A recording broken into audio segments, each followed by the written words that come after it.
매출이 3개월 연속으로 하락하고 계신가요? 아니면 6개월 연속, 1년 내내 하락하거나 혹은 들쑥날쑥은 하는데 3개월 연속으로 우상향은 하질 않나요? 이 영상을 끝까지 보시고 하나하나 차근차근 따라하다 보면 반드시 매출이 계속적으로 하락만 하는 일은 없을 겁니다. 아니, 오히려 우상향하는 매장들도 분명히 생길 겁니다.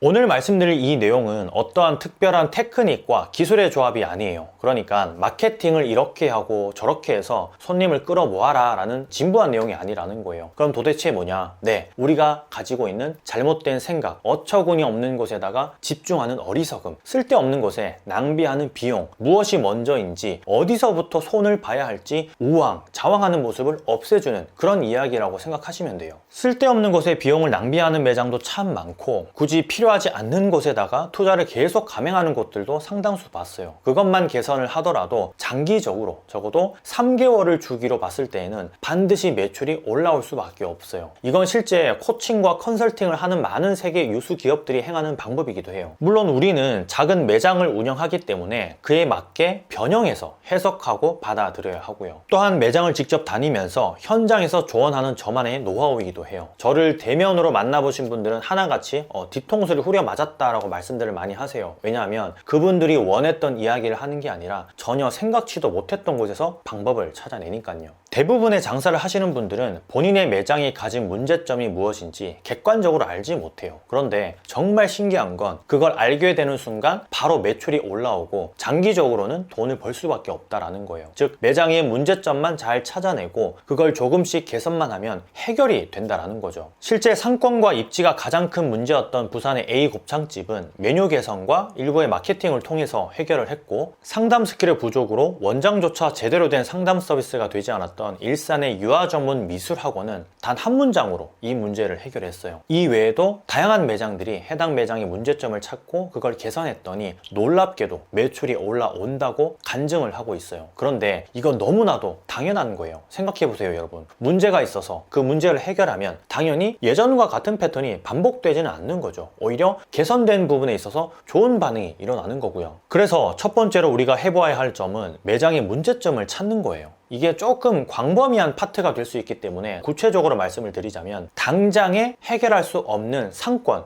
인테리어, 간판 등은 빼놓고 나머지 세 가지로 분류해서 점검을 해보면 좋아요. 그게 바로 메뉴, 서비스, 그리고 경쟁점이에요. 이론적으로는 다들 QSC라고 하는데 현장에서는 사실 QSC만 외치다가는 당장의 문제 해결이 되지 않을 수 있잖아요. 사람으로 치자면 곧바로 배 가르고 수술하지 않으면 내일이라도 저 세상에 갈 것 같은 사람이 있듯이요. 그런 사람에게 보약 먹으라고 하면 큰일 날 소리를 하는 거와 마찬가지예요. 그럴 때는 QSC보다는 바로 개복 수술이 필요한 거고요. 그렇기 때문에 메뉴, 서비스, 경쟁점 이 세 가지를 말씀드리는 거예요. 여기서 중요한 건 매장을 운영하는 대표 스스로는 본인 매장의 문제점을 절대 찾을 수가 없어요. 왜냐하면 매일매일 본인이 겪고 있는 일상이기 때문에 그래요. 아무리 눈을 씻고 찾아봐도 문제점이 나올 리 없죠. 지금 하고 있는 이게 최선이라고 생각하는 경우가 가장 많으니까요. 실제 현장을 다니다 보면 답답한 마음에 목소리가 커지는 경우도 있는데 사실 포기하고 싶은 매장들이 오히려 더 많아요. 고집 세신 분들이 진짜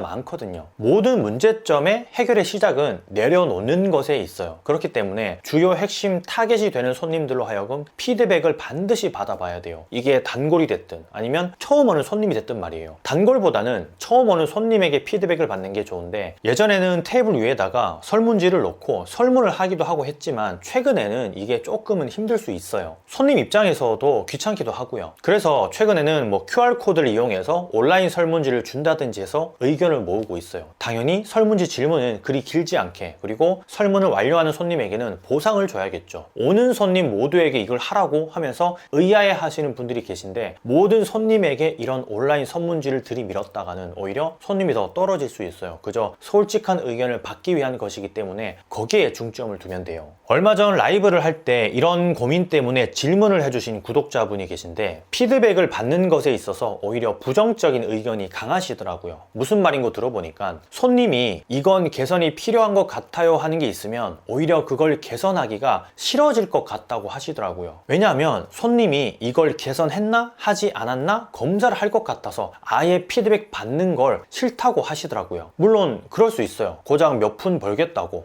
거창하게 온라인 설문지 씩이나 그렇게 그렇게 생각할 수 있죠. 다만 스스로가 문제점을 점검하고 객관적으로 체크할 수 없다라고 판단하면 반드시 이루어져야 하는 부분이 피드백이에요. 당장에 온라인 설문지를 준비하지 못했다면 주 단위로나마 손님들이 온라인에 남긴 우리 매장에 대한 평가, 이 만족도를 조사해 봐야 되고요. 그냥 넘겨버리면 절대 안 돼요. 혼자 열심히 노를 저으면서 흐뭇하게 1인 선장놀이를 하다가는 중간중간 그 배에서 바닷속으로 뛰어드는 구명보트를 타고 탈출하는 손님이 생기기 마련이에요. 자, 이렇게 문제점을 찾았다면 해결을 해야 되잖아요. 그 문제점이 크게 보면 아까 말씀드렸다시피 메뉴, 서비스, 경쟁점 딱 이 세 가지예요. 다른 건 후순위로 두세요. 여기서 더 주목해야 하는 건 메뉴는 그렇다 치더라도 이 서비스와 경쟁점에 관한 건데, 특히 서비스는 맥락이 굉장히 중요해요. 손님이 우리 매장에 대해서 느끼는 감정이라고 생각하면 이해가 좀 빠르고요. 이 보통 서비스라고 하면 친절과 좀 결부지어서 많이들 생각하는데, 물론 친절도 포함이 되지만 그건 기본이라고 생각하고 감정에 대해서 좀 더 깊게 생각을 해볼 필요가 있어요. 조금 이해가 안 되시죠? 감정이 도대체 무슨 말일까? 자, 잘 들어보세요. 이 모든 매장은 손님들로 하여금 어떠한 이미지를 가지고 있어요. 이게 first impression, 즉 첫인상으로 아예 자리매김할 수도 있고 아니면 천천히 바뀌기도 해요. 보통은 이 first impression이 오래가는 매장이 장사도 잘 되고 마케팅을 하지 않아도 한 번 온 손님이 또 오고 또 오고 입소문을 내주는 그런 매장으로 자리매김을 해요. 만약 매출이 계속 떨어지기만 하고 우상향하지 않는다라면 이 첫인상의 서비스에서 점수를 얻지 못했다라는 거예요. 일전에 오프라인 강의나 온라인 강의에서도 제가 여러 번 설명드린 스칸디나비아 항공사의 일화 기억하시죠? MOT, 고객 여정. 손님이 어떻게 우리 매장을 알게 되었고 왜 방문을 했으며 어떤 식으로 첫 주문을 했는지, 그리고 음식을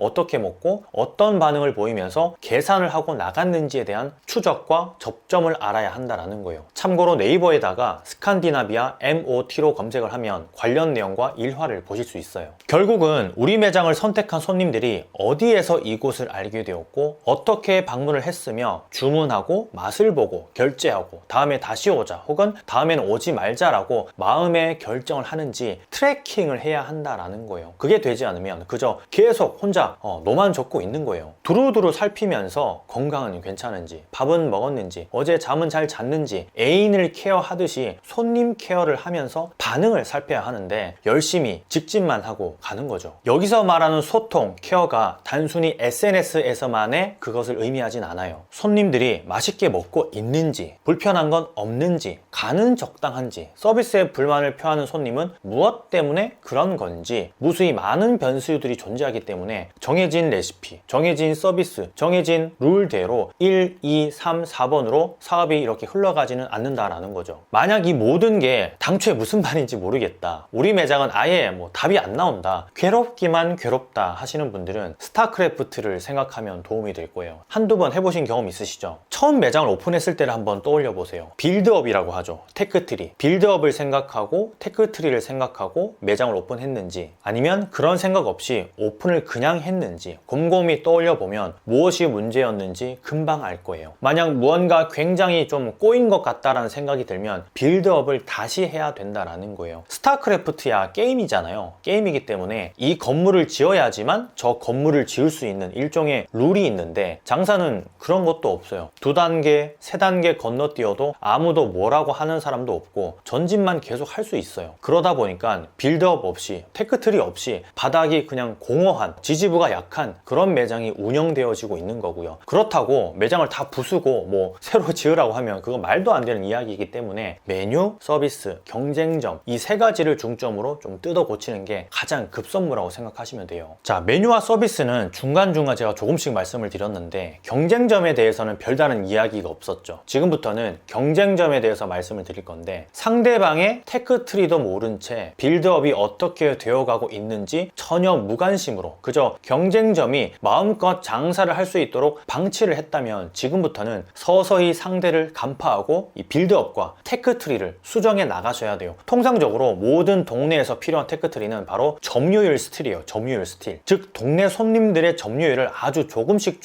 뺏어오는 그런 테크트리를 타야 한다는 거죠. 가령 우리 동네에 예를 들어서 100명의 거주민이 있는데 신경을 쓰고 있지 않다 보니까 점점 매출이 줄고 10명의 손님만이 우리 매장을 들락날락 하고 있어요. 그 사이에 경쟁점은 장사가 잘 되는 것처럼 보이고 90명의 손님들이 드나드는 그런 핫플레이스가 되어버렸죠. 뒤늦게 들어와서 우리 손님을 다 뺏어가는 그런 느낌이 들어요. 스타크래프트를 보면 정석으로 빌드업을 하기도 하지만 오히려 고급 테크트리를 타서 유니크 유닛을 뽑음으로써 게임 체인저를 적극 사용하는 프로게이머들이 있죠. 가령 말도 안 되는 패스트 스카우트로 적진의 일꾼들에게 피해를 입히고 그 사이에 멀티를 뛰는 뭐 그런 게이머들이 있잖아요. 이게 장사에서는 다른 가게에는 없는 어떤 서비스를 새롭게 런칭하는 걸 의미하는데 그리 어렵게 생각할 필요까지는 없고 새로운 동네에서의 경쟁전과의 싸움에서 약간은 게임 체인저의 역할을 할 수 있는 걸 고심해 볼 필요가 있어요. 고만고만한 메뉴로 승부가 안 된다면, 고만고만한 서비스로 승부가 안 된다면 무언가 다른 게 필요한 거죠. 참고로 이 모두에게 적용시킬 수는 없겠지만 인천의 모 카페의 경우는 직원, 아르바이트생들을 모조리 인물만 보고 뽑아가지고 이 게임 체인저의 역할을 하게 한 적도 있어요. 미남, 미녀로 말이에요. 뭐 그렇게 점유율을 빼앗아 와서 메뉴로 서비스로 경쟁점을 압도하는 거죠. 물론 이 방법을 뭐 추천드리진 않아요. 자고로 장사는 본질이 강해야지 오래가는 법이니까요. 하지만 서비스 업종에서는 이런 게임 체인저를 적절히 이용하는 사례들이 참 많죠.